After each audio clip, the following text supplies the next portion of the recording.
सभी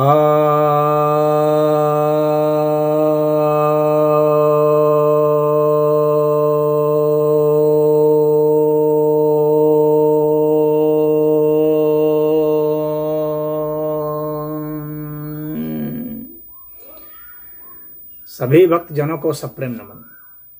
भक्तों, एक जिज्ञासा आई है कि फ्रायड कहते हैं कि गॉड भी परफेक्ट नहीं है, जबकि सनातन धर्म कहता है कि गॉड परफेक्ट।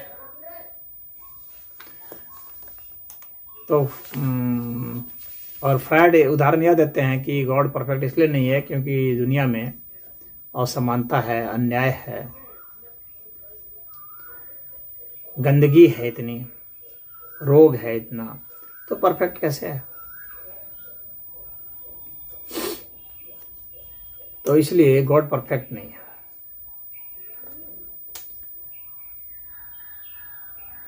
अगर वो परफेक्ट होता तो परफेक्ट चीज बनाया होता, परफेक्ट चीज बनाता तो उसमें दोष नहीं आता,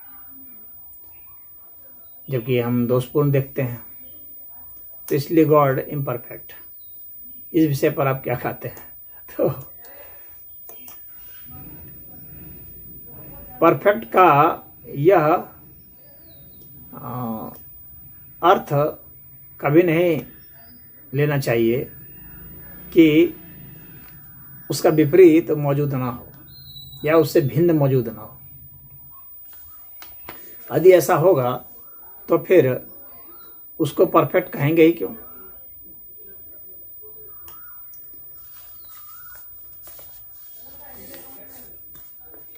और जब यह जगत परिवर्तनशील है तो वे जिस शुद्धता की बात कर रहे हैं कि वह शुद्ध होना चाहिए, तो इस जगत में जितने सारे तत्व हैं वे सारे तत्व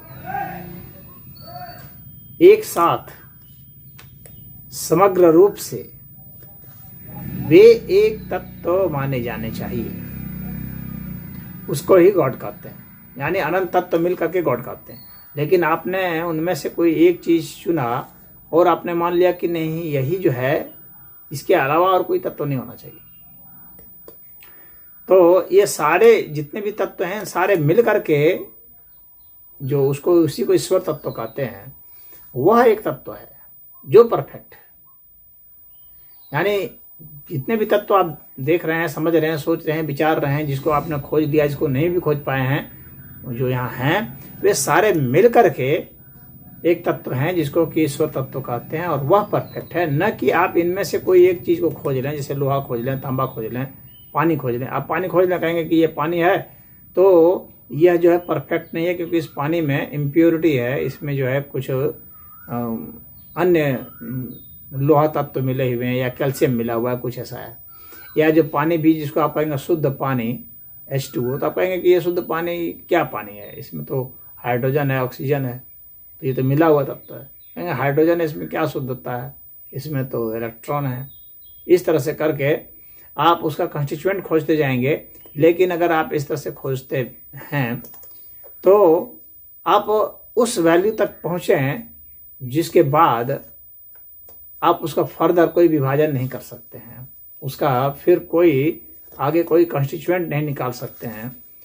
वह इतना सूक्ष्म तत्व हो जाएगा, तब फिर वह जो है वह ईश्वर तत्व होगा, परमात्मा तत्व होगा। तो आप विभाजन करते जाएंगे तो आपको परमात्मा तत्व मिलेगा, जिसमें कि फिर जो है आपको उसमें शुद्धता नजर आएगी, जिस शुद्धता की बात यहाँ पर आपने सोच करके पूछी है या फ्रायड कह रहे हैं। और यदि उसको मिला रहे हैं तो मिलाते मिलाते आप इतने पूरे अस्तित्व को मिला लें, वो अनंत अस्तित्व हो जाएगा। तो फिर वह जो अनंत अस्तित्व जो है, जिसमें सब शामिल हो जाएंगे, तो फिर वह परफेक्ट माना जाएगा, क्योंकि उसमें सब है। अगर उसमें कोई चीज़ नहीं रहेगी, मान लीजिए कहते हैं कि सफाई है, तो उसमें गंदगी नहीं रहेगी, तो अगर गंदगी नहीं रहेगी तो उसको कैसे हम परफेक्ट कहेंगे? परफेक्ट का मतलब कैसे पूरा होगा? वह तो अधूरा हो गया, उसमें पूर्णता तो आई नहीं। शुद्धता, अगर हम कहेंगे कि व्यक्ति स्वस्थ है, तो इसका मतलब है कि वह शुद्ध है। लेकिन हम स्वास्थ्य को परिभाषित ही कहाँ कर पाएंगे, क्योंकि जीव के भीतर जीव, जीव के भीतर जीव, तो सारे तो हैं इसमें शरीर में पड़े हुए, और रोग तो इसमें है। तो जब रोग हैं, जीव हैं, इन सबको मिला करके हमारा स्वास्थ्य है। स्वास्थ्य का मतलब है कि एक ऐसी स्थिति जिसमें कि हम अपने को अभी दर्द में महसूस नहीं करते हैं, और हमने एक जो शेप डिजाइन किया हुआ है हमारे शरीर ने, एक शेप जो एक्वायर किया हुआ, आप सोचते हैं यही शेप होना चाहिए, तो उसी को हम स्वास्थ्य कह देते हैं। लेकिन संस्कृत में इसको स्वास्थ्य कहा गया है, तो वह एक अलग है। स्वास्थ्य मतलब स्वास्थ्य, स्व में स्थित है, जो स्व अर्थात आत्मा में जो स्थित है। आत्मा अर्थात वह तत्व जो कि अविभाज्य तत्व है, असंयोज्य तत्व है। तो असंयोज्य तत्व में स्थित होना, कौन स्थित होगा? चेतना। चेतना मतलब फिर आत्मा। तो आत्मा आत्मा में स्थित है, वही जो स्थिति है वही स्वास्थ्य है, और कोई स्वास्थ्य नहीं है। तो अब कहेंगे कि ये जो स्वास्थ्य है, तो इसमें फिर रोग कहाँ से आया? तो ये सारे जो जिसको रोग समझा जा रहा है, ये रोग, और जिसको स्वास्थ्य समझा जा रहा है वह, ये सब सारे मिल करके रोग इस अर्थ में है क्योंकि उसमें वो विकार आता गया, और विकार आता गया तो उन सारे विकारों को मिला करके, और जिसको हम स्वास्थ्य करते थे वो सब मिला करके ही एक संपूर्ण अस्तित्व बनता है, और वह संपूर्ण अस्तित्व ही वास्तव में स्वास्थ्य कहलाएगा। मन माने तरीके से हम स्वास्थ्य नहीं बतला कह सकते, और हमारे हिसाब से यह अस्तित्व नहीं रहेगा। और ईश्वर की जो अवधारणा है, तो फ्रायड की अवधारणा तो वैसा ही है जैसे ईसाई और यहूदी मानते आ रहे हैं ईश्वर को, उस तरह के ईश्वर की बात करते हैं। तो उस तरह का उनका जो ईश्वर है वो वास्तव में परफेक्ट तो नहीं हो सकता, क्योंकि उसका ईश्वर संपूर्ण अस्तित्व नहीं है। उसका ईश्वर कहीं बैठा हुआ है और कुछ ना कुछ बना रहा है। तो जो बना रहा है, तो इसका मतलब है कि वो परफेक्ट नहीं है, तभी तो वो बना रहा है। कहीं ना कहीं उसको अधूरापन लगता है, तभी तो वो बना रहा है, नहीं तो बनाता क्यों? जो परफेक्ट है वो क्यों कुछ बनाएगा? एक बात। दूसरी बात, यदि वह नहीं बनाएगा, नहीं काम करेगा, तो फिर उसे परफेक्ट कैसे कहेंगे? तो जब तक ये दोनों बात जो परस्पर विरोधी बातें मालूम पड़ती हैं, जस्टिफाइड नहीं हो जाएंगी, तब तक वास्तव में उसे हम परफेक्ट नहीं कर सकते। तो दोनों बात कि वह बनाता भी हो और बनाने से परे भी हो, ये दोनों बात तभी संभव है जब वह अनंत हो, उसके सिवा और कोई तत्व ही नहीं हो। ऐसा जब होगा तभी वह परफेक्ट होगा, अन्यथा परफेक्ट नहीं होगा। तो उनका जो ईश्वर है, यहूदियों का, ईसाइयों का, वह ऐसा नहीं है, और ऐसा इसलिए नहीं हो पा रहा है क्योंकि वह अनंत उसके बारे में नहीं कहा गया।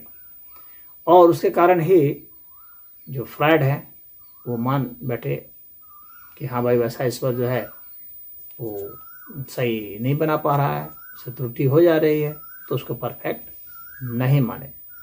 तो ये उस ईश्वर पर लागू होता है, अब्राहमिक ईश्वर पर। ये सनातनी ईश्वर पर लागू नहीं होता है, क्योंकि सनातनी ईश्वर जो है वो उसको अनंत कहा गया है, उसको अनादि कहा गया है, उसको शाश्वत कहा गया है, उसके अलावा और कोई तत्व ही नहीं कहा गया है। तो अपने आप में वो परफेक्ट है।